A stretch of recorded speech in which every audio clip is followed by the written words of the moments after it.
Esto es QTF.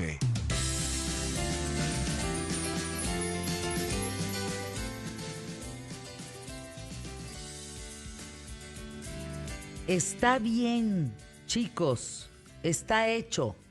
¿Se acabó? La historia de Emilio Vallesvidrio, aquí en ¿Qué tal, Fernanda? Imagínate, Fer, pronunciar estas palabras después de 23 años de estar en la cárcel, en donde te digan finalmente que no eres culpable. Pero peor aún, que al final de cuentas lo que está sucediendo ahorita en los Estados Unidos, que estamos viendo con los casos, que día a día surgen más, ¿eh?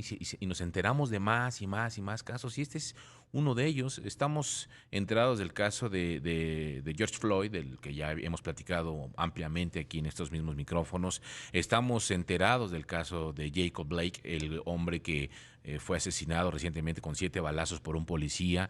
Estamos o hemos escuchado, supongo, del caso de Ahmaud Arbery, el hombre que iba corriendo en un parque y de repente se le acercan 2 hombres blancos y le disparan a quemarropa y dicen, es que creí que era un ratero, creí que era un ladrón y lo confundí, y eso es lo que se supone que tenía, pero que además en ese caso nos enteramos que había otro fulano que día tras día lo molestaba por ser negro. Entonces este caso se ha ido complicando más y más, que son pues hechos que sucedieron justo en este 2020.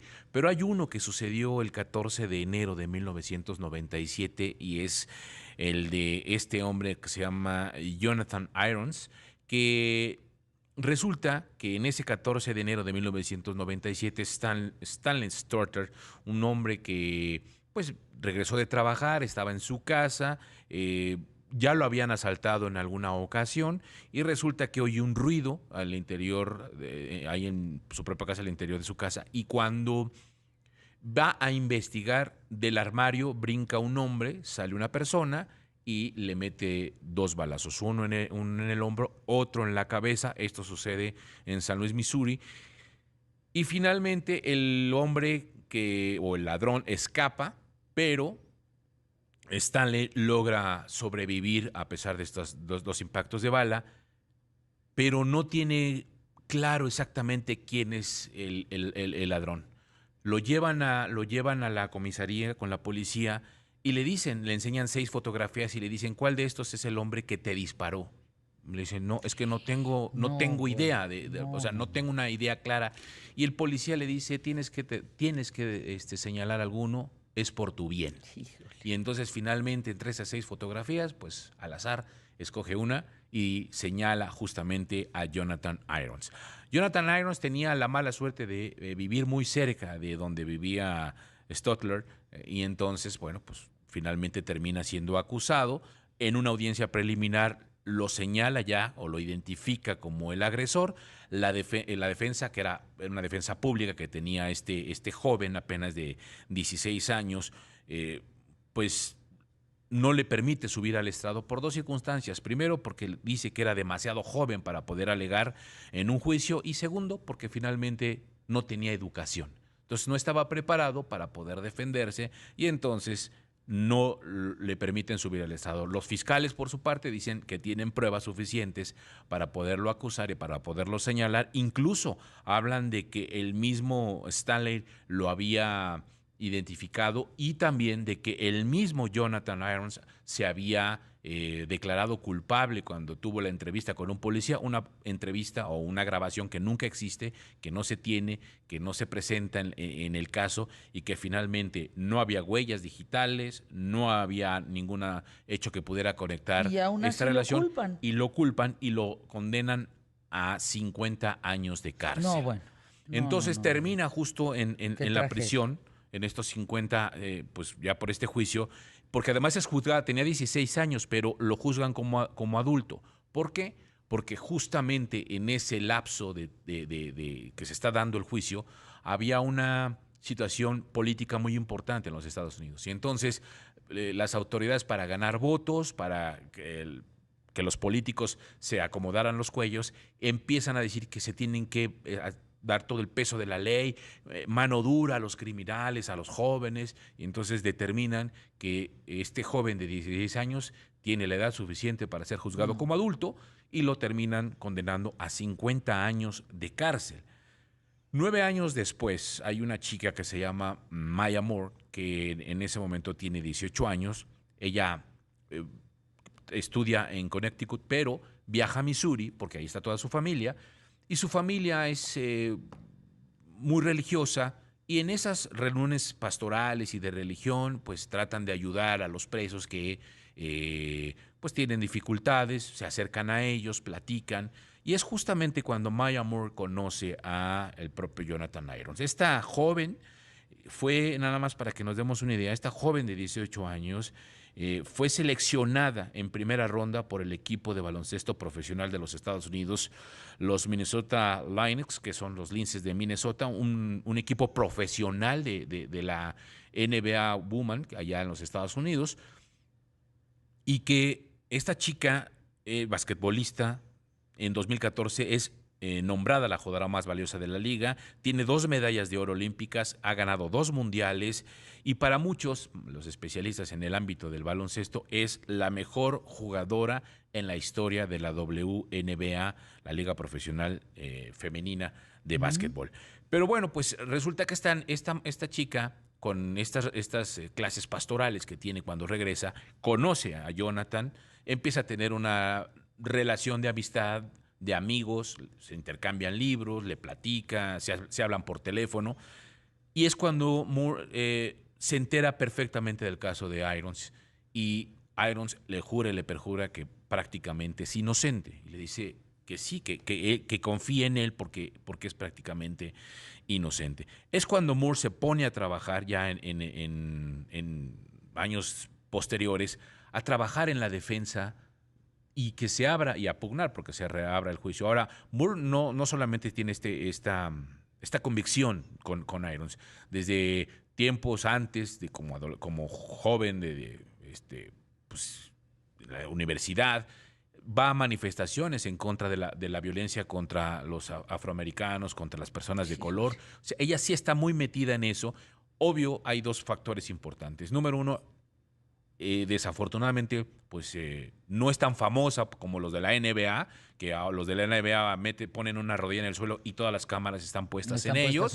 En el caso de ella, pues no sucede así porque es la liga femenil, aunque es profesional. Y punto número 2, al final de cuentas, suena horrible, pero pues es mujer, entonces también no la tomaban como muy en serio. Finalmente, en todo este proceso que tiene y que hace esta chica Maya Moore en 2019, dice que prácticamente se va a separar del deporte. Dice, yo renuncio. Fíjate, tiene 4 campeonatos con el equipo, gracias a ella, porque es una de las mejores jugadoras. Y en el 2019 dice, me retiro del básquetbol. Y me retiro porque voy a hacer con todo y a poner todo el empeño para que Jonathan Irons salga de prisión. ¡Qué barbaridad! Y deja absolutamente todo por irse a trabajar con la defensa de este hombre, que además, bueno, pues se encuentran con muchas dificultades. Una de ellas, pues principalmente que la fiscalía, pues después de más de 20 años, pues no quiere ni reabrir el caso, no le quieren dar las aportaciones que se han dado en torno a las investigaciones y mucho menos quiere perderlo. Entonces, al final de cuentas, les ponen muchos peros, pero finalmente logran que efectivamente un juez quiera reabrir el caso, tome, y entonces se determinan varias cosas dentro de este proceso. Número 1, que pues se intentaron, en su momento se intentó una revisión del caso, no tienen éxito, lo dejan abandonado, la misma defensa que era pública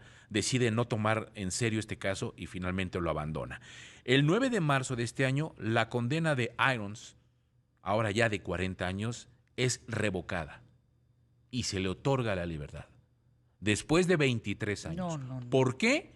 Porque resulta que en las investigaciones que se hicieron en 1997, 98, había una huella digital en la puerta que no era de Irons, pero que la fiscalía no Para salir rápido del para salir caso. rápido del caso, no la presenta, o sea, no la acepta. La defensa, insisto, era pública, no la considera tampoco, y entonces esa era la prueba, la prueba más fuerte para determinar que realmente a lo mejor no estaba involucrado en este incidente y podría haber salido prácticamente libre ese mismo día.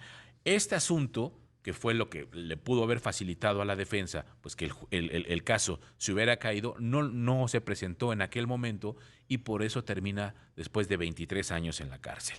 Otra de las cosas que sucede es que finalmente en algún momento, en alguna entrevista, Stanley dice, bueno, a mí me pareció como que era. Digo, finalmente a mí me presionan. No, qué barbaridad. Porque la defensa, porque la actitud del policía era de, al final de cuentas todos los negros son iguales, señáleme una fotografía. Y termina señalando una fotografía en donde le toca la mala suerte. Al salir de la cárcel, justamente después de 23 años, este hombre, Jonathan, pues pronuncia estas palabras cuando lo están grabando en un celular, cuando va saliendo justamente el 9 de marzo de este año, y dice, está bien, chicos, está hecho, esto se acabó. Y va saliendo de la cárcel. Para que nos demos una idea nada más para terminar con esto, mientras un hombre blanco en el país tiene una probabilidad entre 17 de terminar tras las rejas, para los hombres negros es 1 de cada 3.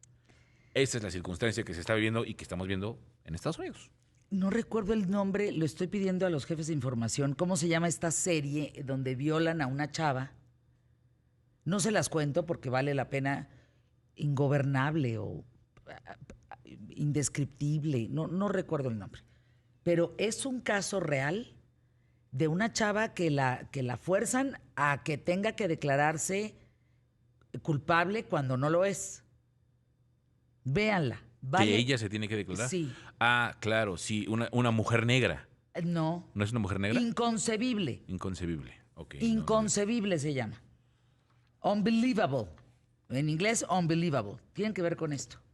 Y luego, como al cabo, 2 jueces, o sea, 2 mujeres, dicen, no, algo pasó aquí que no, esto no está bien.